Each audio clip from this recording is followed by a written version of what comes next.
Pergilah si suami ini ke gunung inisial S. Katanya untuk belajar. Belajar yang tidak ada di sekolahan. Belajar yang tidak ada gurunya.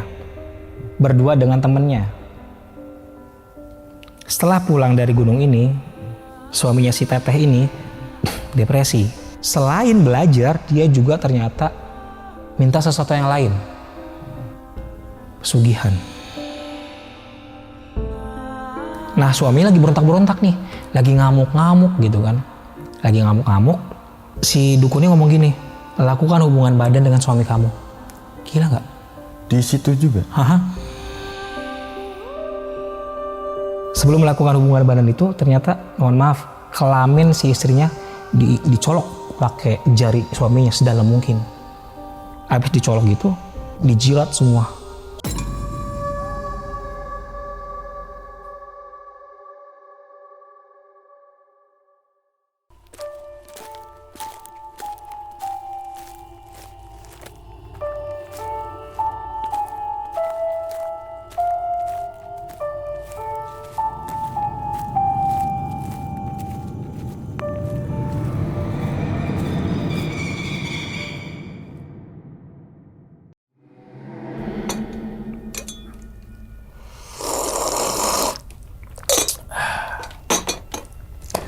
Assalamualaikum warahmatullahi wabarakatuh. Kembali lagi bersama gue Sumar Adi Wijaya atau biasa dipanggil Umang dalam segmen Ngopi Horor. Ya teman-teman semua, pada video kali ini nih atau pada kesempatan kali ini, lagi dan lagi gue tidak akan membawakan sebuah cerita dan namun menghadirkan narasumber yang tentunya mempunyai pengalaman mistis ataupun pengalaman horor. Nah, di samping gue udah ada Bang Runan. Yo.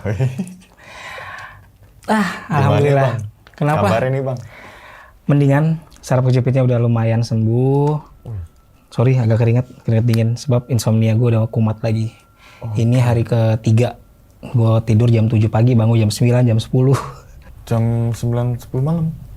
Tidur jam 7, bangun jam 8, jam 10. Pagi? Oh, Ya makanya sekarang gue kedinginan kayak gini, keringet dingin. Tapi saraf itu udah... Enak kan, alhamdulillah. Enak kan ya? Alhamdulillah berkat. Berobat juga tuh ya? Bukan berobat sama doa kalian semua. Wih, mantap. Oke Bang. Pada video kali ini nih Bang, tapi sebelum ngomongin video sekarang nih, jadi Bang Ron udah pernah bercerita tentang apa aja ya? Lupa gue juga tuh. Dewi. Banyak sih, yang Ratih udah belum ya? Yang kelindes itu? Belum ya? Pokoknya teman-teman semua nonton dulu nih. Nonton dulu. Di sebelah pojok sini nih. Iya. Scroll aja. Scroll banyak aja gitu kan. Masuk. Di bawah video ini atau enggak ketika Sumar Jaya Runan, nah itu langsung keluar tuh teman-teman. Atau mungkin di playlist tuh ada tuh playlist saya tentang Bang Runan semua ceritanya tuh. Oke Bang, pada video kali ini Bang, Abang pengen ceritain kejadiannya saat mau naik gunung atau emang nggak naik gunung nih Bang? Nggak naik gunung.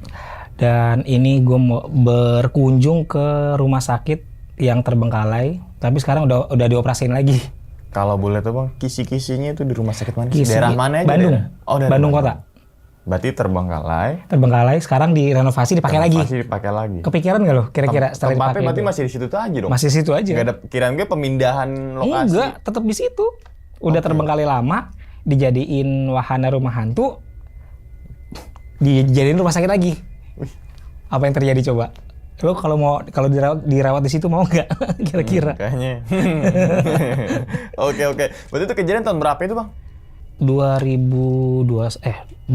tahun 2000-an kali, pokoknya sebelum pandemi lah, gue lupa. Oh, berarti dan itu 2020 ke bawah lah ya? Iya, dan itu pertama kali gue berkunjung ke sana. Yang kedua kan, gue cerita rumah Korea. Ada tuh di video lo. Iya. Rumah Korea itu kunjungan gue yang kedua.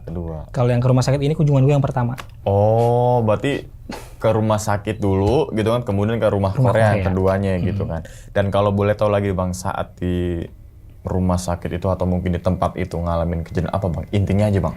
Intinya sih suicide. Ntar kalau gue nyebut bundir di ini lagi. Oh, bundir. Tenaga medisnya bundir. Tenaga medisnya bundir. Oke, semoga YouTube ya jangan dolar kuning ya gitu kan. Ini lagi 4 botan nih YouTube. Benar. Semua lagi melorot. Lagi melorot semua nih, tolonglah. Yang udah gitu. master aja turun. Turun semua. Oke. intinya berarti ada salah satu tenaga kesehatan yang bundir. Bukan kesehatan. Oke, kesehatan bundir di lokasi. Bukan di lokasi tapi di rumahnya. Di rumahnya. Oke, jangan gue kulik di awal dulu karena jujur aja teman-teman semua gue belum tahu full dari si ceritanya. Jadi bener-bener selain gue nyimak, teman-teman juga nyimak gitu kan. Oke, mungkin tahan dulu kali Bang Runan ceritanya Bang ya. Tanpa berlama-lama lagi kita langsung masuk aja ke dalam ceritanya. Ngopi horor segera dimulai. Diminum gak tuh Bang? Sangkanya bohongan, gak ada airnya. Kalau mah ada. Ya kan? Bah, langsung sikat.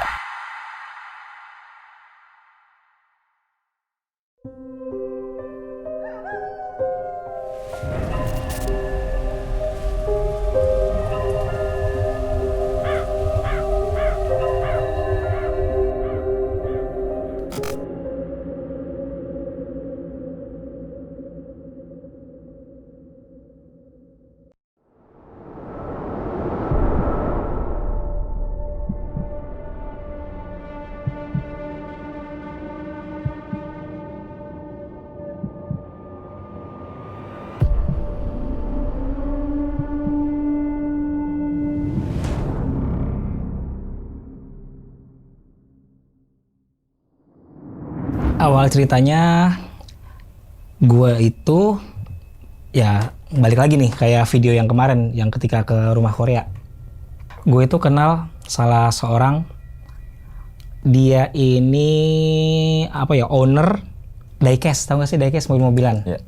Jadi semua mobil-mobilan diecast Hot Wheel bisa di custom sama dia. Misalnya lo beli mobil Hot Wheel nih, custom dong dengan nama konten apa kopi horor gitu. Iya. Ada muka lo, bisa dibikin patung muka lo juga bisa. Namanya Awili. Dan dia produknya tuh udah sampai ke Amerika. Yang lucunya, ketika dia jadi bintang tamu di salah satu TV swasta, gue nonton dia. Ketika video gue tayang di konten yang meledak itu, yang bayi ambar, dia nonton gue.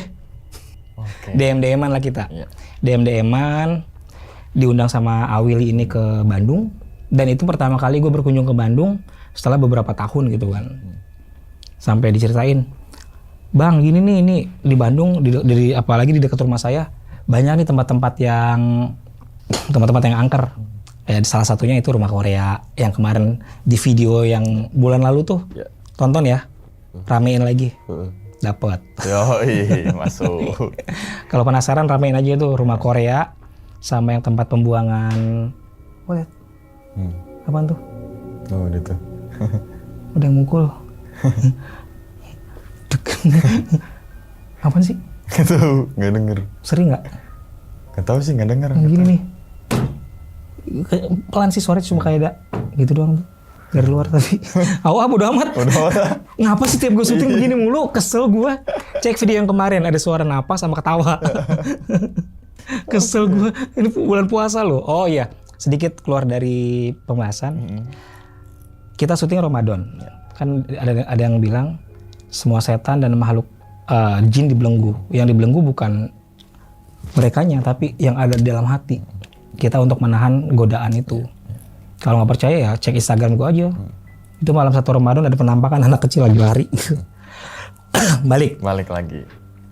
Jadi Awili bilang, di dekat rumah saya banyak nih Bang yang tempat pembuangan itu. Tahu kan yang kemarin yang bayi, yang kali. Terus sama yang pekerja komersial gitu kan. Rumah Korea.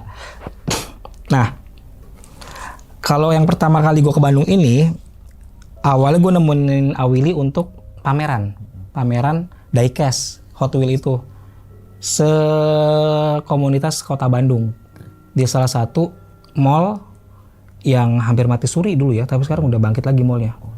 Gue diundang sebagai bintang tamu juga di situ. Sebelum mulai, gue aneh nih, mall gede banget di tengah-tengah kota Bandung, di deket ini Braga. Tahu lo. Udah mati suri kan.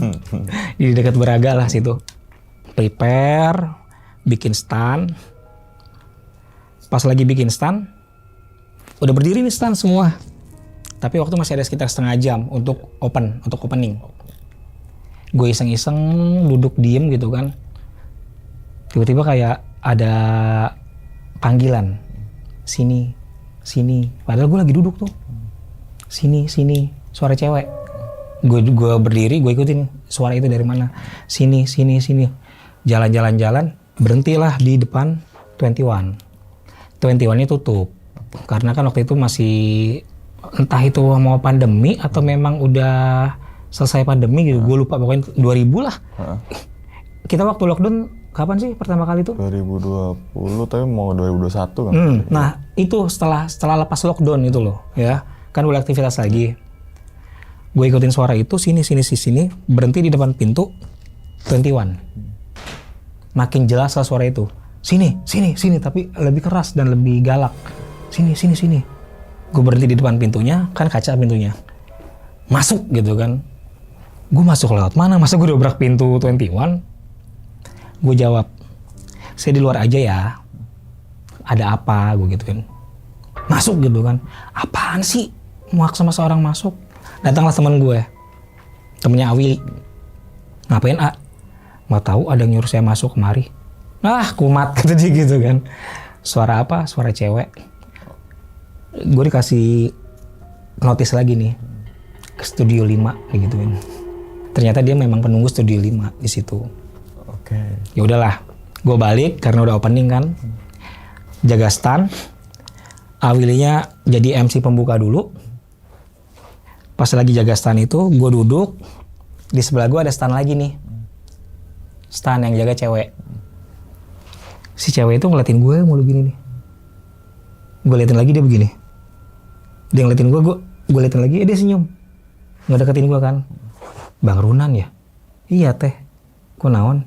Ini yang sering jadi ini kan narasumber di konten misteri kan? Iya teh, Abdi. Ih, gue diginin. Ketemu juga akhirnya. Ternyata dia selain hobinya mengcustom Hot Wheel, diecast, dia itu influencer ternyata. Oh, influencer. Influencer, foto model yang terkenal lah di Bandung. Dan dia juga pencinta misteri. Si Teteh sempat cerita, Bang udah kemana aja selama di sini? Lumayan teh, udah ke mall itu yang dekat rumah Awili. Oh yang depan itu ya, yang udah mau tutup, yang sempat ada festival misteri. Kalau kalian tahu mallnya di mana? Dulu sempat viral di mall ini ada namanya Festival Misteri dan Mistis. Festival Misteri dan Mistis. Diikuti oleh seluruh praktisi supernatural dan yang bermistis di Indonesia. Kumpul di situ. Setelah itu selesai, mallnya sepi. Nggak tahu kenapa. Gue ke situ, videonya ada di Instagram gue kalau mau ngecek. Saya bilang saya ke situ teh, ke mall itu. Terus ke boneka Uci. Tahu kan? Lagi ada boneka Uci. Ke Taman Kota. Apa yang Taman Kota tuh? Yang tengah Juanda. Juanda. Ke Juanda. Terus sama ke yang ada kolam renang tuh di mana ya? Lupa gue. Kolam renang yang paling gede itu. Di Apal gue. Ya pokoknya adalah kolam renang paling besar di situ. Oh, udah ke situ. Udah teh, kenapa? Udah ke rumah sakit ini belum? Tuh lagi viral tuh di Instagram sama di TikTok, lagi orang pada ke situ semua. Rumah sakit apa teh? Rumah sakit jangan gue sebut ya sebab udah operasional ya. Kalau kemarin kan Rumah sakit masih gitu ya. iya, masih tutup gitu kan, masih terbengkalai. Rumah sakit ini. Teteh pernah ke sana? Belum lama kata dia. Terus itu serem banget, Bang. Serius sumpah kata dia. Ternyata dia di situ lagi ngambil sesi foto. Cuma lokasinya di situ. Jadi di rumah sakit ini nggak jauhnya kan beberapa meter dari rumah sakit ada ruko-ruko gitu ya. Ada ruko-ruko, ada pergudangan juga yang udah sama-sama terbengkalai. Dia ngambil lokasinya di pergudangan ini, tapi nggak jauh dari rumah sakitnya. Satu area sama rumah sakit. Saat dia lagi ngambil sesi foto, ya biasalah kayak orang syuting kayak gini kan, kameramen, lighting, model, terus ada asisten segala macem. Pas dia lagi pose, ini di belakangnya gudang bekas nih. Backgroundnya tuh barang-barang bekas semua lah. Pas dia lagi sesi foto gitu, kedengaran suara, kayak suara napas, kayak yang di video itu, gitu, kerasa di leher dia. Dia kaget, refleks dong nengok. Kameramennya nanya, kenapa? nggak tahu kayak ada suara napas, kata si teteh. Ya udah pause lagi. Tek pas pause lagi, makin kenceng suara napasnya. Gitu kan. Kaget si teteh, lompat gitu. Ayo naon gitu kata kameramennya. Itu suaranya makin kenceng. Ah kamu kali halu. Dan itu syutingnya pas lagi setelah asar. Yang artinya bahasa Jawanya apa ya? Pas mau maghrib itu apa namanya? Surup. Pas surup. Di tempat yang angker juga. Udah kan si tetehnya panik dikasih minum. Ayo udah buruan udah sore nih kata si kameramennya. Pose lagi. Wah gitu. Lari si tetehnya lompat. Apaan sih nggak ada suara? Nggak taunya itu beneran gitu kan. Pas udah panik semuanya chaos, suaranya makin kenceng. Wah gitu. Denger semua akhirnya. Ditinggal peralatan semua pada lari. Si tetehnya, apa yang terjadi sama si tetehnya? Nggak bisa lari si tetehnya, kakinya kekunci. Diam di situ dong. Diam di situ. Ditinggal, kan goblok. Padahal dia cewek satu-satunya. Talent model cewek satu-satunya. Semua krunya pada lari. Sampai si teteh kesel, saya bang. Di situ orang saya doang perempuan ditinggal lari. Saya mau lari kaki saya nggak bisa gerak kata dia. Pas udah nyampe di depan, krunya baru sadar. Ini si teh B kemana gitu? Masih di dalam. Akhirnya rame-rame ke dalam lagi. Dia udah panik katanya, saya udah nangis, udah doa. Iya. Udah nangis, udah panik, udah doa, nggak bisa, kaki saya nggak bisa jalan. Akhirnya sama-sama mereka berdoa di situ. Bisalah jalan si teteh. Udah, si teteh bilang, coba kamu kesana. Mungkin ini kali ada yang kamu dapat dari gudang itu. Sekarang rumah sakitnya jadi wahana rumah hantu. Jadi yang mau ke situ ada guide lokal. Dengan syarat masuk nggak boleh bawa senter, yang bawa senter cuma guide-nya doang. Itu pengunjung nggak boleh bawa? Nggak boleh. Bawa handphone pun nggak boleh. Guide-nya doang yang boleh bawa senter. Minim penerangan dong ya? Banget. Sekarang rumah sakit itu segede banget, square gitu, kotak rumah sakitnya. Segede itu tapi nggak boleh bawa penerangan. Masuk kalau nggak salah waktu itu 20 atau 25 gitu ya. Di gate di situ. Ya kalau gue kan biasa. Kalau ke satu tempat, gue nggak searching dulu. Biar mereka yang ngobrol sama gue, ngasih info ke gue, ini loh saya di sini, ada ini. Bahayanya begini kalau kemari. Terus kalau mau kesini ya syaratnya begini gitu kan. Biar mereka yang bicara. Gue sempat searching, tapi searching kan kalau di Google ada berita, ada video, ada gambar. Gue hanya searching gambar. Gambar rumah sakit ini kayak gimana sih? Kondisinya seperti apa? Hanya gambarnya doang gue searching. Oh ternyata di depannya rumputnya udah tinggi. Terus udah usang lah, udah kusam gitu. Dan ada beberapa caption, nggak nyesel kesini gitu kan. Penasaran lah. Setelah habis event itu pameran diecast itu selesai, sore jam 3 kalau nggak salah, jam 3 jam 4 gitu kan. Kita nekat tuh ngunjungin rumah sakit ini. Karena nggak tahu, drivernya Awil ini nggak tahu, siapa gue lupa namanya. Dia nggak tahu jalan juga. Bukalah Google Map. Kenapa susah dicari rumah sakit ini? Ini rumah sakit adanya di tengah-tengah perumahan. Dan yang membuat tutup itu polemik. Ada rumah sakit tapi di tengah-tengah perumahan. Itu yang buat polemik. Itu rumah sakit umum? Umum. Tapi di tengah-tengah perumahan. Bukan di pinggiran tapi di tengah-tengah. Iya. Itu yang jadi polemiknya ternyata, yang jadi sengketa. Yang membuat rumah sakit ini tutup. Buka Google Map. Ternyata kita udah masuk nih, gangnya udah bener ya. Tiba-tiba belok kiri, pas belok kiri, aku jalan buntu. Puter balik, di portal. Jadi kita seolah-olah kayak, lu jangan kemari gitu. Lu jangan kemari, kayak dikasih warning, udah lo, gak usah kesini.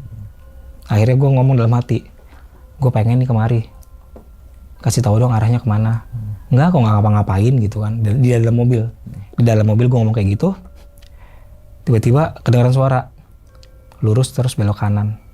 Bener ternyata, lurus sebentar belok kanan ketemu tuh rumah sakit. Tapi di portal jalanannya. Ditutup. Dan ternyata udah beda sama gambar yang di Google. Udah rapih, udah bagus, rumput-rumputnya udah nggak ada. Ternyata ini rumah sakit direnovasi untuk digunakan kembali. dan sudah 80% mau jadi.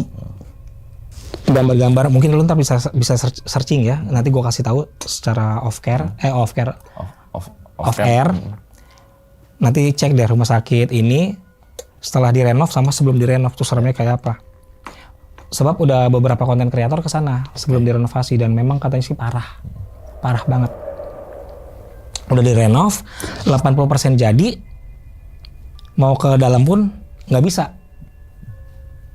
Ada salah satu orang gitu kan di dalam mobil kita, namanya AA siapa gitu. Dia tuh orangnya pintar apa sih? Pintar nego. Saat gue yang bilang boleh nggak saya masuk ke sini, nggak bisa sebab ini udah tempatnya udah nggak kayak dulu, udah mau dipakai ini, udah 80% jadi. Terus kata si AA ini, abdi wae, saya aja ngomong gitu kan, ngomong bolehlah portal dibuka, gerbang masuk dibuka. Cuma kita nggak boleh mendekati area rumah sakit, hanya di parkiran sekitar 500 meteran lah. Itu kan lagi dibangun kan. Setelah kita masuk parkiran, ada motor masuk nih. Gue nggak tahu motor apa gitu. Masuk pokoknya 2 orang boncengan. Lalu dari area parkiran kelihatan kayak pintu lobi. Tahu kan pintu lobi rumah sakit? Ada yang masuk. Pas ada yang masuk, ada yang lewat. Setelah ada yang masuk, ada yang lewat. Gue ngeliat ada sosok putih berdiri laki-laki di depan pintu lobi, ngeliatin ke arah kita begini, tangannya sambil begini, laki-laki. Gue bilang, itu udah ada dokternya tuh, pantesan kita nggak boleh masuk. Mana dokter kata yang lain, itu di depan pintu. Mana? Itu depan pintu lobi, sambil berdiri ngeliatin kita, tangannya begini. Gak lama kemudian langsung begini tangan ini, pas begini darah semua ngucur. Gue langsung, itu apaan gitu kan? Itu tuh, itu dokternya. Itu bukan dokter. Gue bilang itu bukan dokter ternyata. Mana orang nggak ada kata yang lain. Udah kita putar balik. Gue bilang putar balik. Kenapa sih putar balik? Saat kita putar balik, otomatis kan deketin dia dong. Semakin dekat, itu darah makin banyak keluar, makin netes sampai ke lantai-lantai. Tapi nggak ada yang lihat. Putar balik, udah lewatin gerbang. Gue noleh ke belakang gini kan. Dia masih begini. Masih ngarahin tangan yang banyak darah. Jadi gimana sih, seolah-olah nih kayak orang ditumpahin air, langsung ngalir tuh darah semua dari tangannya. Bayang gak sih lo sampai ke lantai-lantai gitu? Udah lewat area itu, ditanya gue sama teman-teman satu bis itu, satu mobil. Si aneh yang naon, ngeliat apa gitu kan. Ada dokter tadi berdiri di depan pintu lobi itu. Nggak ada siapa-siapa, orang belum jadi. Ada tadi, gue bilang, itu berdiri di tengah-tengah itu gitu kan. Tangannya banyak darah.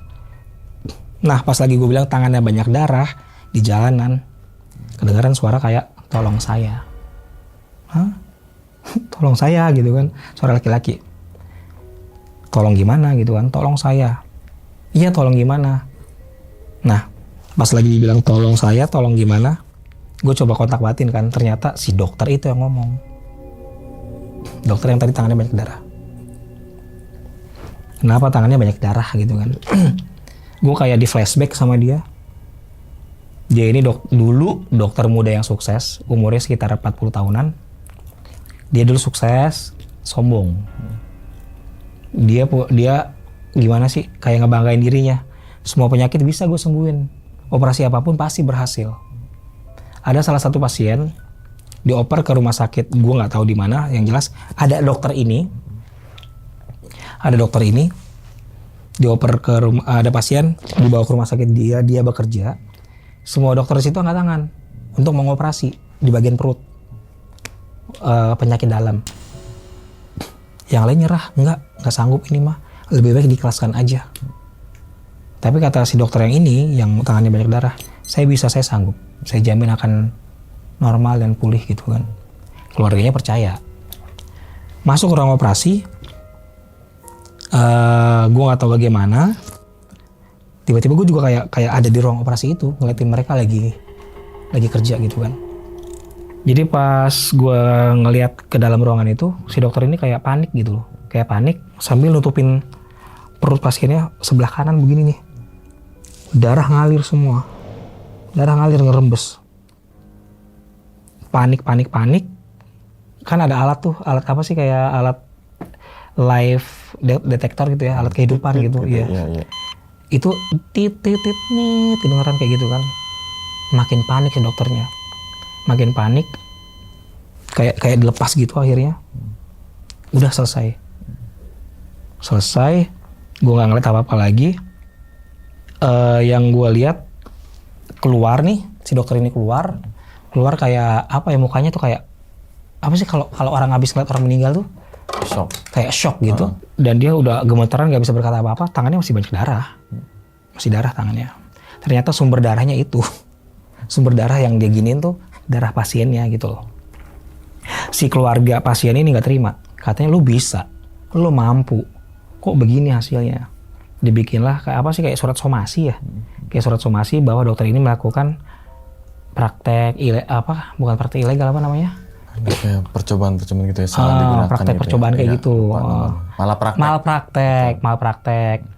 Dipanggilnya si dokter ini, dapat sanksi, dia nggak boleh bekerja dulu.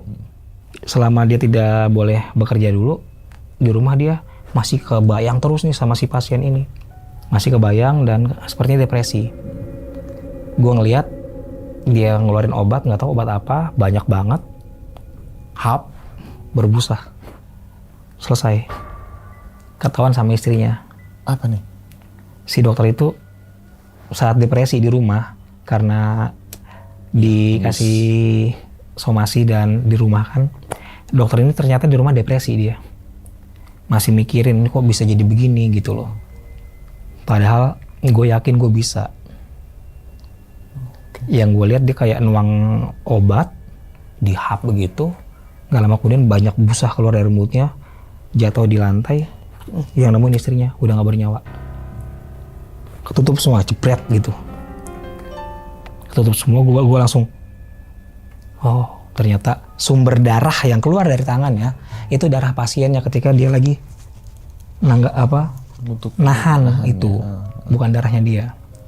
Dan arti dia bilang tolong saya. Kalau orang ternyata itu memang dia ada di tengah-tengah alam gitu ya. Ke bawah nggak bisa, ke atas juga nggak bisa, udah stuck aja. Dia bilang tolong saya, tolong apa? Bantu saya, bantu apa? Gue nggak bisa, kalau bunuh diri mah susah kan. Akhirnya dia bilang, tolong sampaikan ke anak saya. Anaknya umur 5 tahun. Saya masih sayang sama dia. Saya sayang sama anak saya dan saya rindu sama anak saya. Tapi sekarang anak saya sama orang lain. Jadi si istrinya sudah menikah lagi gitu loh. Cuma sampein doang, bapaknya tuh masih sayang sama dia. Ternyata di balik kesombongan tuh memang nggak baik sih ya. Dokter ini terlalu percaya diri, terlalu sombong, seolah-olah mendahului takdir dan dia mampu buat ngobatin semuanya. Ternyata hasilnya fail. Gue juga baru sadar ternyata gue ini hobi nonton film Korea, tapi yang berhubungan dengan rumah sakit dan pembedahan. Serius, lagi makan nih. Kalau Korea kan parah ya. Dia kalau acara rumah sakit, drama rumah sakit, belah gitu. Tapi lo sambil makan? Sambil makan, nyantai aja gue lihat. Gue mau udah neken-neken itu asli. Ternyata gitu. Ada salah satu dokter, namanya kalau di gue lupa dokter awal apa gitu ya. Kalau dia baru praktek tuh dokter awal apa gitu, dokter magang, dokter magang, kayak dokter magang gitulah. Dia disuruh jaga pasien jantung, tiba-tiba pasien jantung meninggal. Ternyata kayak gitu shocknya kayak gitu, menyesalnya seperti itu gitu loh. Dan gue baru sadar, oh ternyata betul yang dialami si dokter ini shocknya kayak gitu loh. Sebab kan kalau orang jadi dia di bumi tetap melayang, mau ke atas juga susah gitu loh, karena mendahului takdir. Itu ya, jadi bagi siapapun yang punya ilmu, yang sudah ibaratnya lo pinter lah ya, tapi jangan terlalu membanggakan dengan kepintaran dan kepandaian lo deh. Sebab di atas langit masih ada langit lagi gitu. Gue ngerasa loh, Pernah suatu ketika gue ketemu seseorang follower, tadinya follower jadi fans, sekarang udah kayak, awalnya udah kayak teman, kayak saudara. Tiba-tiba kok ini lama-lama sombong ya anak ini ya, songong gitu. Baru ketahuan, seperti menyinggung dan adalah omongan yang nyinggung gue sampai sekarang masih gue ingat. Dan pada akhirnya gue di Instagram dia gue mute. Dia gue mute dan banyak yang nanya, bang lu masih sama dia nggak? Gue cuma jawab iya masih. Padahal di balik itu semua ada rasa ketersinggungan gue dengan kepandaian dia yang disombonginnya itu gitu. Sedangkan ya gue ngajar aja, gue nggak mau nyombongin nih murid gue udah jadi ini, enggak, gue biasa aja. Bahkan ketika ada murid, jadi gini, kebanggaan seorang guru adalah ketika muridnya lebih pintar, lebih pandai, lebih tinggi daripada gurunya. Itu gue udah bangga banget. Tanpa harus menyombongkan. Ada yang jadi ini, ada yang keluar negeri, ada yang udah jadi ini. Enggak, gue nggak gue omongin gitu loh. Tapi ada nih salah satu, ya sekarang gue udah biasa aja lah sama dia. Jadi itu di balik sombongan, ternyata ada lagi nih yang di atas langit ada langit gitulah istilahnya. Jadi itu bang ya. Yang rumah sakit ya. Iya, yang rumah sakit. Jadi sesombong-sombongnya manusia, janganlah melampaui batas kesombongan. Cukup iblis aja lah yang sombong ya. Itu kejadian pertama. Bukan kejadian pertama, cerita pertama gue. Ini ada cerita kedua yang miris banget buat gue. Tapi bukan gue yang ngalamin, follower lu. Oke. Berarti lewat DM lu. Lewat DM. Sebenarnya gue jadi narsum di sini ini beban buat gue, bang. Kenapa? Teror. Oke. Gue diteror sama fans lu, gila. Bahkan tadi aja pas gue ngasih Instastory, gue diundang podcast nih, tau kan? Ayo podcast siapa? Nembaknya pada lu semua. Oke. Bener. Oke. Iya. Jadi gue di DM, awalnya gue malas. Kan DM tuh biasanya ada yang permintaan, ada yang utama. Ada utama, umum, permintaan. Ini permintaan nih. Pokoknya kalau udah assalamualaikum gue udah, paling juga apa sih. Tapi ada DM yang bikin gue nggak cuma bilang ini apaan sih. Pas dia bilang assalamualaikum, gue langsung klik, gue buka. Waalaikumsalam, ada apa mbak gitu kan. Gue ngecek profilnya, fotonya kosong, followernya berapa gue lupa gitu kan. Ya mbak, ada apa mbak? Mas, saya boleh curhat nggak? Boleh tanya nggak? Boleh mbak. Dia curhat tuh panjang lebar, akhirnya gue screenshot, gue kirim ke admin lo, ke Amel sama ke ini. Tika. Mereka baca, pas baca kaget. Boleh nggak gue ceritain ini? Tapi ini bukan gue yang ngalamin, orang yang curhat ke gue. Boleh bang. Jadi kejadiannya si ibu ini menikah dan sudah punya anak satu, anaknya perempuan, anak pertamanya perempuan. Suaminya ini adalah sebenarnya cuma orang biasa yang tidak punya shit. Minum dulu bang. Minum dulu. Emang anaknya ngopi dulu sih kayaknya. Gila. Ini malam Jumat ya gue. Iya.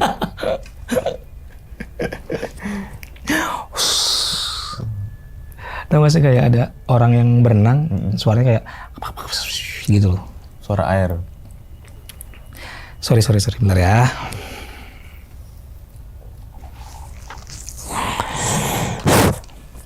Oke, lanjut. Jadi si ibu ini punya suami. Suaminya itu sebenarnya orang biasa dan nggak punya kemampuan apapun. Tiba-tiba ada temennya yang kesurupan, diobatin sama suaminya dengan cara dibacain doa, dikasih air, sembuh si orang ini, sadar maksudnya.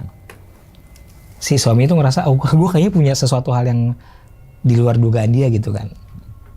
Tanpa sepengetahuan si istrinya, suaminya ini pergi ke gunung. Pergilah si suami ini ke gunung inisial S. Katanya untuk belajar yang tidak ada di sekolahan, belajar yang tidak ada gurunya, berdua dengan temennya. Setelah pulang dari gunung ini, si suaminya si teteh ini depresi. suka ngamuk-ngamuk, suka berontak, ngamuk-ngamuk nggak jelas gitu loh kan. Akhirnya dibawalah ke orang pintar yang memintari. Orang pintar yang memintari. Nah, Sebut saja gitu loh. Dukun sebut saja penipu, dukun lah ya. ya, menipu gitu lah. Menipu, Udahlah. Dibawa ke orang pintar itu satu, katanya oh ini habis dari gunung ini ya, iya. Ada yang ngikutin gitu kan. Terus udah diobatin sama dukun pertama, tetap nggak mempan. Dibawa ke orang pintar yang keberapa, gue lupa, yang ada di DM itu.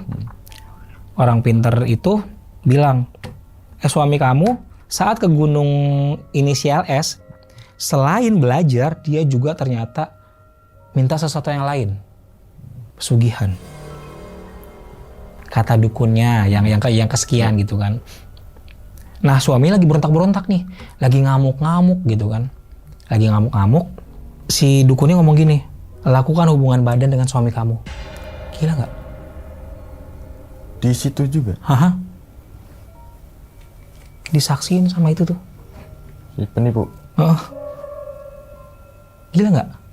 Psikopat gitu. Oke.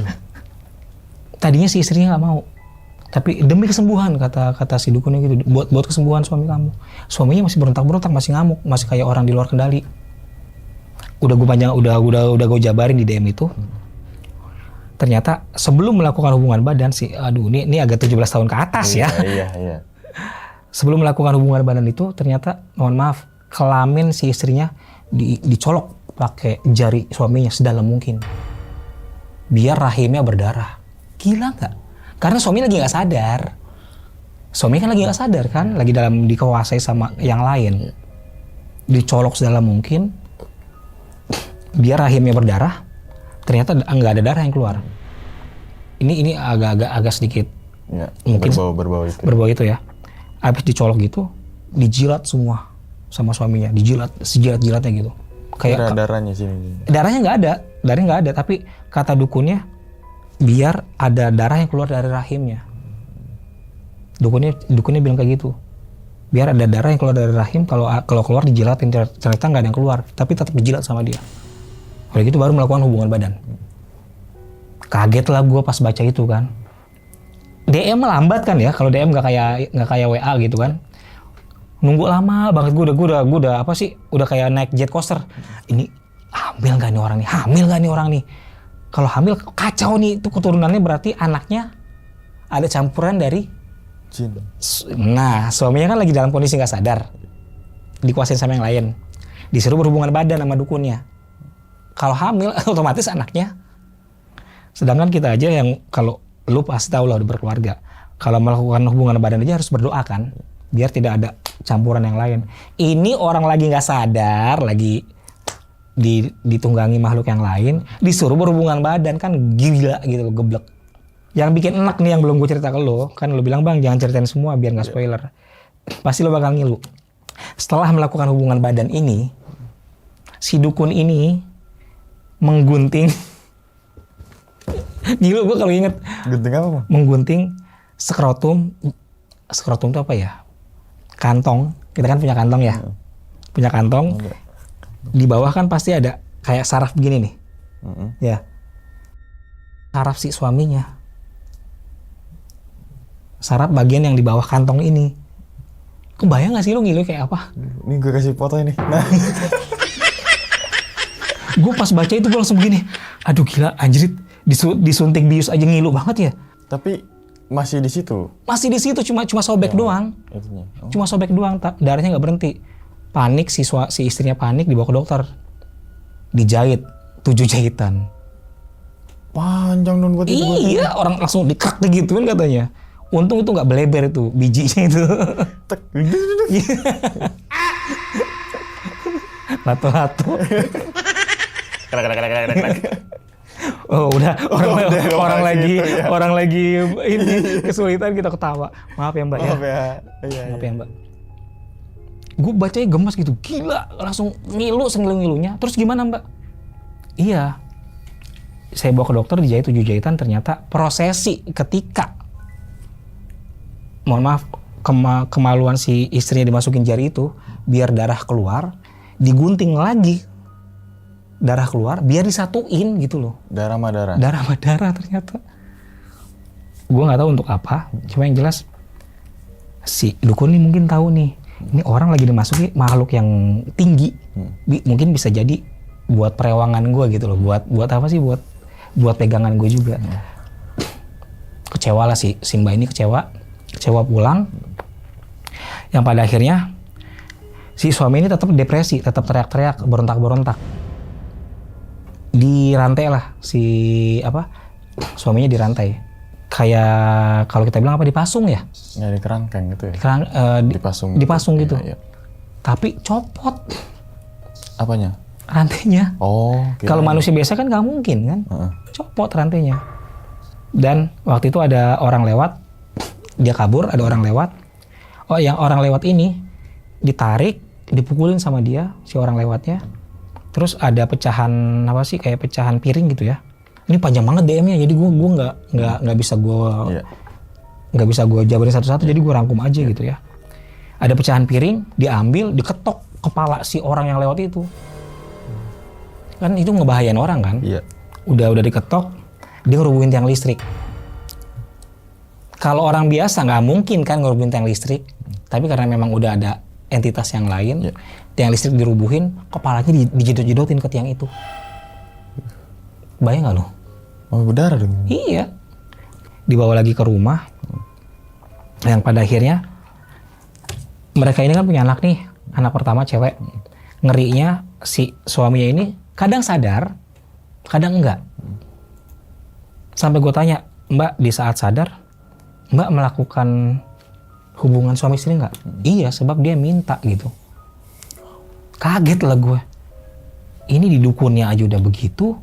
Ini di luar yang pengobatan.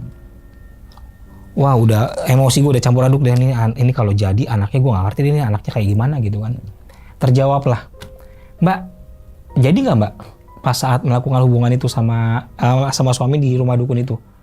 Iya Mas, jadi. Hah? Ini udah 1 tahun lebih, anaknya mau 2 tahun. Kaget gue langsung, lemes gue langsung. Dikirimlah foto anaknya. Udah gue kirim ke si Amel. Udah belum Mel? Udah ya. Matanya itu ternyata apa ya? Anaknya lucu, tapi matanya tuh bukan mata anak-anak.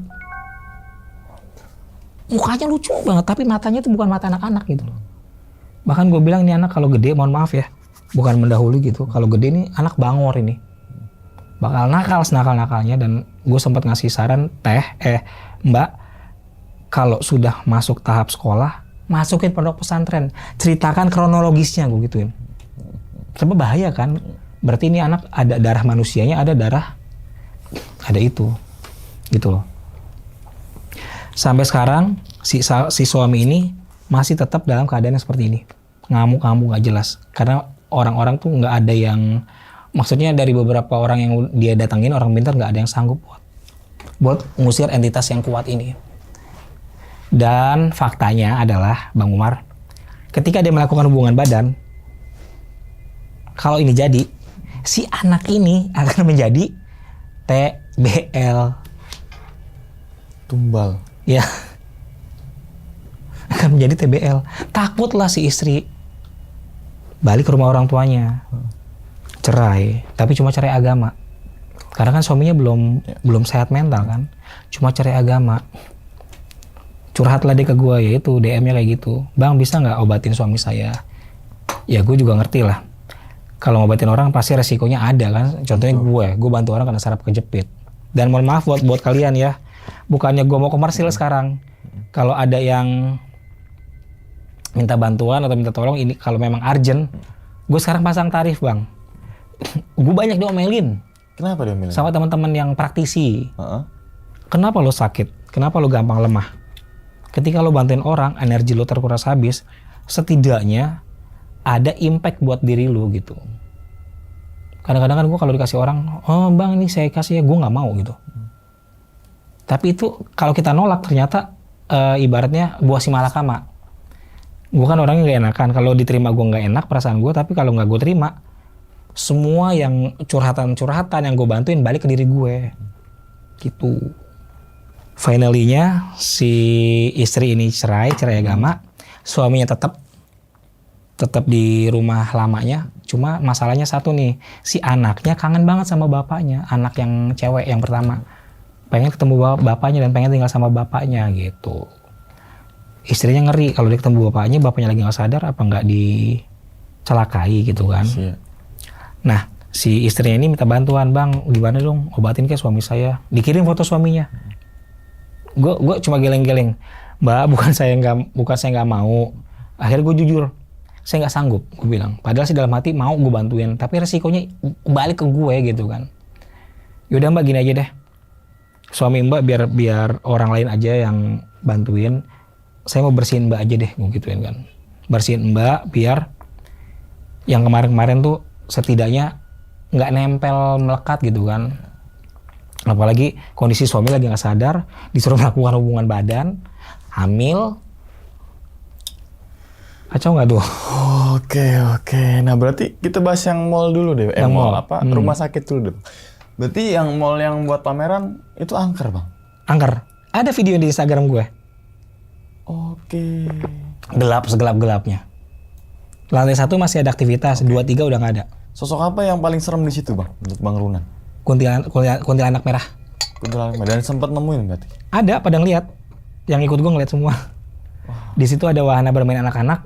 Ada salah satu mainan kayak odong-odong gitu yang di minimarket, goyang-goyang.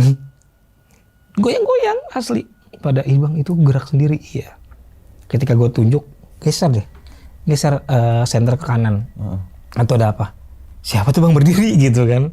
Oke. Nah, terus masalah mall itu ternyata angker. Nah, berarti dokter tersebut cerita itu meninggal di tahun berapa itu, bang? Dokter? Iya.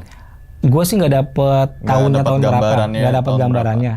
Cuma yang dia bilang dia umur 40-an, sempat nyepil namanya, tapi yang gue inget inisialnya doang, depannya S, belakangnya O. Depannya S, belakangnya O. Berarti di tahun itu juga ya, maksudnya ketika ada pasien yang nggak terselamatkan, mungkin selang beberapa minggu atau beberapa bulan dia itu kali ya. Berarti kayak overdosis gitu. Overdosis. Dan faktanya bisa. Ternyata dia tuh nggak praktek di rumah sakit itu. Oh. Di rumah sakit lain. Dia dari daerah Jawa, dioper ke Bandung. Tapi dia nggak praktek di situ. Bisa jadi karena dia namanya kan orang suicide, ngelinger, muter-muter doang, ngelihat ini sesuai dengan profesinya di situ.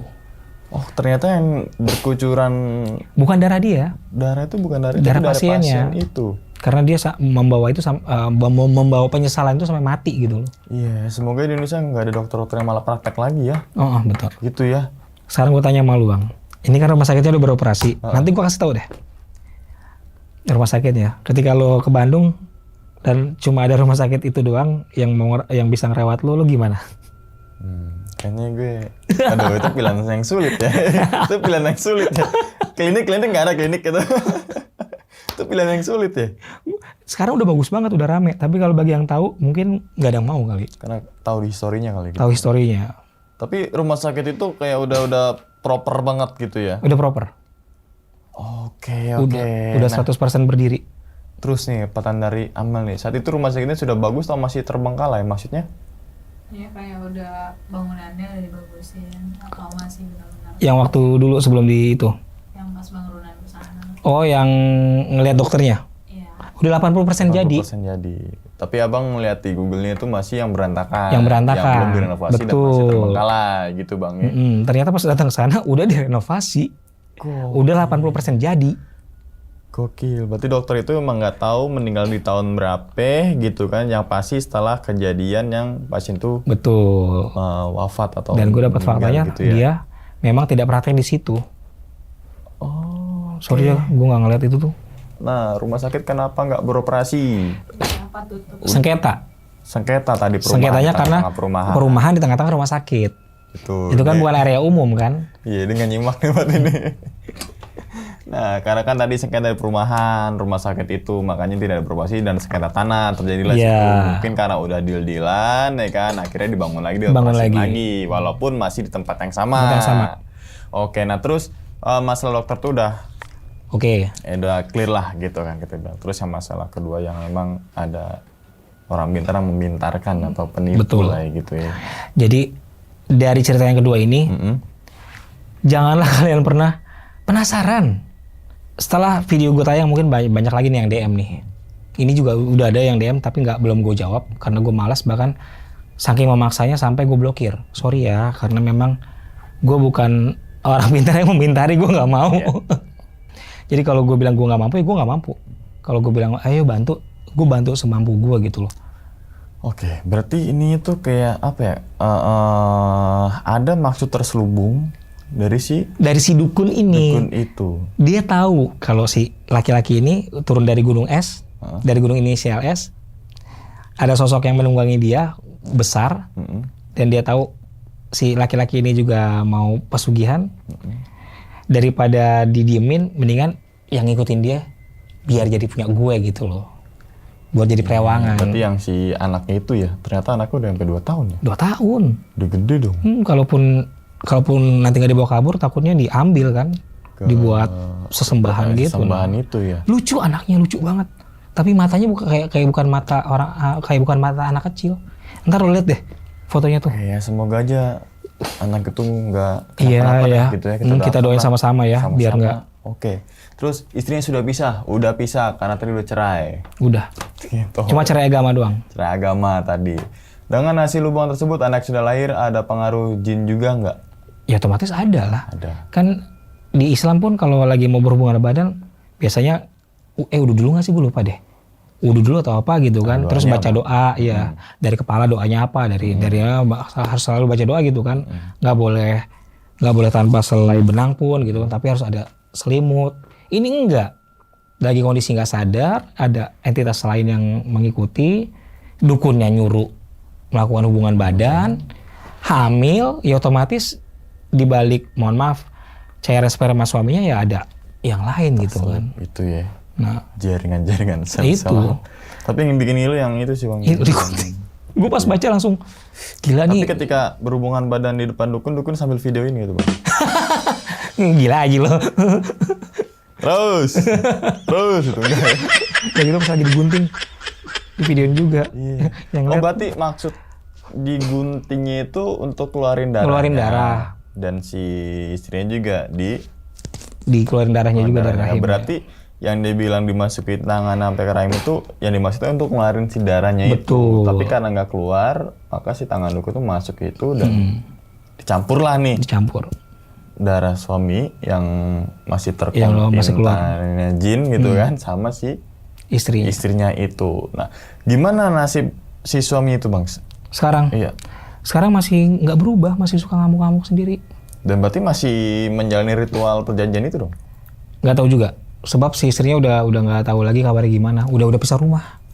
Udah bisa rumah. Udah pisah rumah. Si Sama istrinya kali sekarang udah. di rumah orang tuanya. Anaknya berarti ikut ke istrinya? Ikut ke istri. Terus ada si istrinya mungkin sempat komunikasi sama si dukun lagi gimana ketina? Udah nggak tahu deh, setelah itu udah putus komunikasi. Bukan putus komunikasi gua sama suaminya sama dia ya. Guanya udah nggak memperpanjang lagi. Gue cuma bilang, Mbak, sekarang yang terpenting kita bersihin diri Mbak dulu sama anak-anak Mbak. Gue gituin dengan cara ruqyah. Maksudnya ruqyah mandiri ya. Pakai air mandi sama ya adalah cara-caranya, gue nggak mau di sini. Seperti itulah ya Bang ya. Ya pokoknya gitu. Oke, berarti kesimpulannya adalah yang pertama dengan kasus dokter tuh jangan sombong. Jangan sombong. Sepintar-pintarnya kita, sepandai-pandai kita dengan ilmu yang kita miliki, jangan terlalu euforia, jangan terlalu senang, jangan terlalu membanggakan gitu. Di atas langit masih ada langit. Itu berarti yang pertama tuh ya. Pertama, jangan sombong. Jangan Di atas sombong. langit masih ada langit. Yang mengakibatkan ya itu kan kematian orang kan. Iya. Nah, terus kemudian yang kedua adalah jangan mencari sesuatu. Jangan dalam mempelajari artian, sesuatu ya, yang mempelajari. Betul, yang di luar kemampuan kita dan di luar nalar, jangan. Iya. Berarti jangan pintasnya untuk kekayaan berarti pesugihan ya. Selain untuk awalnya hanya untuk belajar yang gaib-gaib untuk penyembuhan. Bisa jadi dia tertarik setelah di sana untuk melakukan pesugihan juga gitu loh. Oh, berarti kalau bisa kita katakan dia masih ada perjanjian dong. Masih ada. Itu Makanya udah kan cukup lama ya. Ya makanya kan masih semaput gitu kan. Oke, berarti si dukunnya nggak berhasil dong. Nggak berhasil. Orang yang jadi ketipu karena tipu lagi nih jatuhnya. Benar. Nggak Habis berhasil. jatuh ketiban tangga. Cuma efeknya kesiannya si anak ini nih yang Iya sih ya. gue masih mau memantau terus gitu loh. Gue masih ingin memantau terus. Nanti Ketika kalau dia, ada informasi apa, coba ya. makanya kan gue bikin status nih Ah. di Instastory.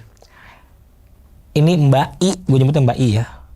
Mbak I, kalau ceritanya sampai ke expose sama konten kreator lain, habislah dia dijadiin piala bergilir. Jalan bergilir. Beneran.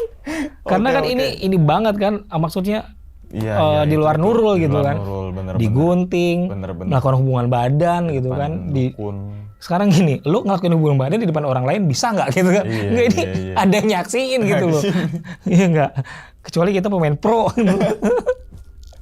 Profile. Iya. Oke, Barunan. Makasih banyak nih udah menceritakan, nggak cuma menceritakan tapi ada nilai hikmah, nilai pelajaran. Jangan sampai kita masuk ke dalam golongan-golongan orang tersebut, Sombong. gitu kan. Entah itu orang sombong, entah itu orang yang mempelajari Kepo. ilmu itu, gitu kan dan sebagainya. Ya udah hidup sekedar hidup gitu. Jalani yang normal-normal Jalan aja. yang normal-normal aja, apapun itu rintangannya kalian hadapin gitu kan, nggak ada nama jalan pintas. Kan itu kan berarti kan jalan pintas dong. Jalan pintas. Untuk mencapai sesuatu titik yang mereka inginkan gitu kan ya. Oh ini kasus kedua gue nih berarti nih. Yang pertama ingat nggak yang orang Surabaya yang sampai gue kena saraf kejepit. Kan gue cerita di sini Oh kan. iya. Ini berarti Abis kan. itu, yang ini yang kedua nih. Ini yang kedua berarti kasus gue kan. Oke, Kak. Kalau teman-teman semua belum nonton yang video pertama, silakan tonton tuh ada di sebelah kiri sini nih, atau mungkin gue cantumin di bawah video, atau mungkin teman-teman semua langsung aja di playlist ada tuh with Bang Runan. Kalian tonton aja di situ tuh seru-seru banget. Dan habis nonton ini teman-teman juga wajib juga nih mampir ke TikTok, YouTube dan Sekarang channel YouTubeku lagi vakum udah hampir 2 bulan. Karena lagi sibuk di event yang lain. oke, nggak masalah dong. Misalkan walaupun vakum teman-teman mau nonton. Ronan Handoyo Files. Nah itu kalau di TikTok itu apa? TikTok ada. TikTok gue paling posting-posting video-video penampakan yang berhasil gue dapet. Diulas Diulas. gitu. Sama gue bikin apa sih kayak story, cerita tapi dalam bentuk tulisan. Pengalaman-pengalaman yang udah gue alamin. Tapi dalam bentuk Tulisan. tulisan. Terakhir itu gue lagi ngebahas tentang hantu jeruk purut. Hantu jeruk purut. Dan itu berarti belum bersambung tuh. Belum bersambung gimana? Belum selesai. Belum selesai, masih ada, itu udah sampai part 4. Sebab ini epic banget. Gue kasih spill dikit ya. Ya. Kali aja lu ngundang gue lagi. Oke, nanti aja. Nah jadi si hantu jeruk purut ini, legendanya kan katanya pendeta. Yang segala macam gini-gini lah. Itu pokoknya faktanya lain semua lah. Oke, pokoknya itulah nanti Ya. lah. Kalian sambil nunggu cerita di sini Bang Runan, teman-teman semoga wajib yang nonton dan juga baca yang tadi hantu jeruk purut itu Bang Jeruk ya. purut. Sambil nunggu juga gitu kan progres dari baru 4 part kan ya. 4 part. Nanti part 5, part 6, part 7 pasti akan lebih seru lagi gitu kan nih. Oke. Karena video ini udah 1 jam lebih kayaknya ini. Mungkin gue tutup dulu Bang ya. Katanya 48, 1 jam. Oke, dan ingat teman-teman semua, cerita dari Bang Ron ini bukan untuk nakut-nakutin teman-teman semua ketika menjalani sebuah kehidupan ataupun yang lainnya. Tapi ambillah sisi positifnya dan buang sisi buruknya. Sekian dulu pada video kali ini dan nantikan video-video gue berikutnya. Hal gaib itu muncul ketika sugesti kita buruk. Wassalamualaikum warahmatullahi wabarakatuh. Selamat Waalaikumsalam beristirahat. warahmatullahi wabarakatuh. Thank you, Abang. Thank you. Mantap. Bungkus.